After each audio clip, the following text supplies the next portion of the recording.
What's going on, guys? I'm in Advantage and welcome back to another NHL 22 video. In today's video, we'll be discussing which X Factor players have the most potential for future upgrades. The two categories we'll be discussing are first, the upcoming Winter National set, which I believe will take place this upcoming Friday. And secondly, a few of the cards that I believe EA will throw a bone to very soon. As always, if you liked the video, I greatly appreciate it if you hit that like button down below. But without any further ado, let's get right on into it. First up from Sweden is the 6'1", 215-pound GABRIEL Landeskog. Now he does have some speed synergies forthcoming. I would anticipate that distributor comes on him here sooner rather than later, which would bring him up to an 88 speed. But being that he's only an 86 overall, and we've seen EA throw some bones to players, I would expect during this potential Winter National event that one of the Master Set item choices would probably be Gabriel Landeskog. I think his size is pretty decent, as well as his zone and superstar abilities right now obviously can change as time goes on. However, I think that his card is going to increase in value. Currently on Xbox, he's going for right about 64, 65,000.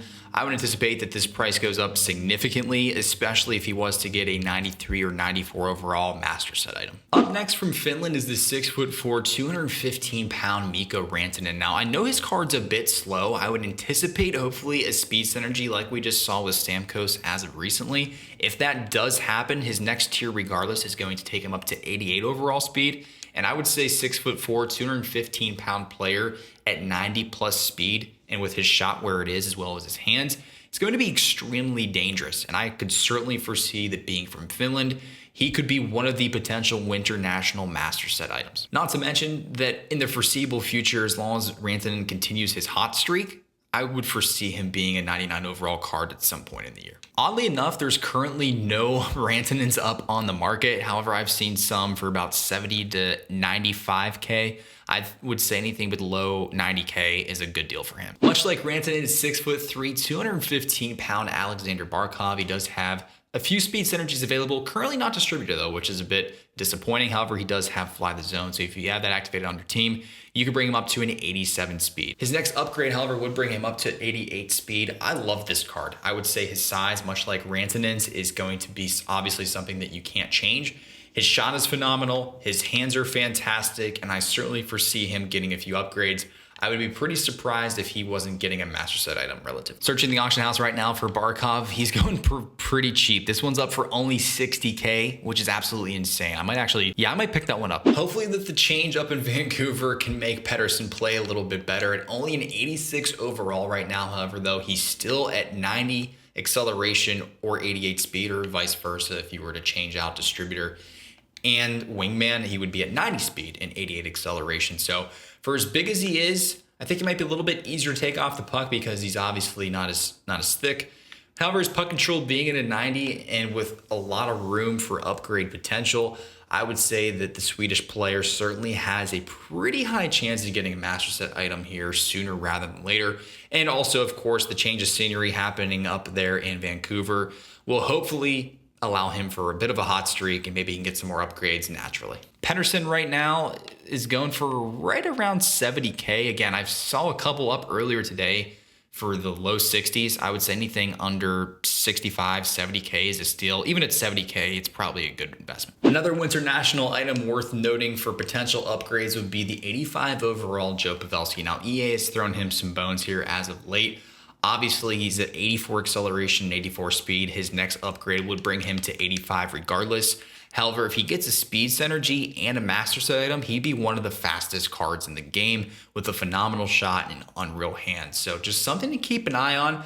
I would say that Joe Pavelski certainly has high potential to get an upgrade if there is the Winter National event incoming. When I recorded this one, boys, I forgot to include Pavelski in the auction house. However, he goes for about 45 to 50K. I would say if you get your hands on him for anything under 45K, if you're just patient on the market or if you see one up for cheap, I would go ahead and snag it. And last but not least on our list is 6'3", 225-pound ANZE KOPITAR. I can certainly see the Slovakian receiving a few upgrades, being that there's obviously not much competition for him there. At 88 speed right now, 86 acceleration, he's still pretty quick for as big as he is. Obviously, his hands and his shot are phenomenal. I do like the fact that he does have unstoppable force and quick pick, two of the best zone and superstar abilities in my opinion. And especially with the pair, it makes him a menace on both offense and defense. So I would say this is probably one of the best cards that you could pick up right now. If I was anticipating who's going to get a winter national event master set item, I would say KOPITAR is probably at the top of that list. For KOPITAR, his card is actually going for relatively cheap. Looks like you can pick him up for about 75,000 right now, which in my opinion is a steal. 3 more players that aren't necessarily winter national upgrade master set items in my opinion. However, EA might throw a bone for their upgrades and they're going for extremely cheap right now. Number 1 on that list is Couturier. It's 6'3", 211. His card's insane. He also has Fly the Zone, which brings him up to 88 speed, 85 acceleration, Unstoppable Force, as well as Stick 'em Up. I mean, I think this card has a lot of potential for upgrades. If you think back to last year with the fantasy items, his card was unreal. I feel like every single player had it on their team. As long as he could put something together, or if EA does throw him a bone here relatively soon, which I would probably anticipate, I would say that his card's going to double or triple in value. And if we look right now, it's going for right in the low 60,000 mark. Next up on our honorable mentions that might be receiving an upgrade would be the 5'11", 181 pound Adam Fox. I foresee him getting a couple upgrades here soon. Hopefully EA does throw him a bone. He hasn't had hardly any upgrades in a little while, and he really hasn't done much. He's only an 86 overall right now. So kind of like we recently saw with Letang, I foresee EA continuing to be generous to these X Factors, and I think that you can get a nice return on this card. In the auction house right now, he's going for a little bit more than he was earlier. I saw some up for in the 50s and 60s. However, at 95,000, I probably would steer clear. I would probably wait till he drops in the 70 or 80 range and really to get the best bang for your buck. Last on our honorable mention list is the 5'11", 179 pound Nikita Kucherov. He also has distributor that you can activate, which bring him up to 93 speed and 92 acceleration. Shot and hands are obviously unreal. This card, we know its potential. The reason Kucherov's on the list is because of how generous they've been to Jack Eichel. Why would they not do the same for Kucherov here sooner rather than later? So I would say that he could certainly be worth the early investment. If we look in the auction house for him right now, he's going for about 180, 170. However, earlier today, I saw a couple up for in the 140 to 150 range. Anything under 150 for Kucherov is a steal in my opinion. That's it for me today, guys. Thank you so much for watching. If you did like the video, make sure you go ahead and click that like button. And if you love NHL 22 content, I would love to have you stick around here with me. Make sure you go ahead and click subscribe. Again, I'm Undervalued, and I will see you guys next time.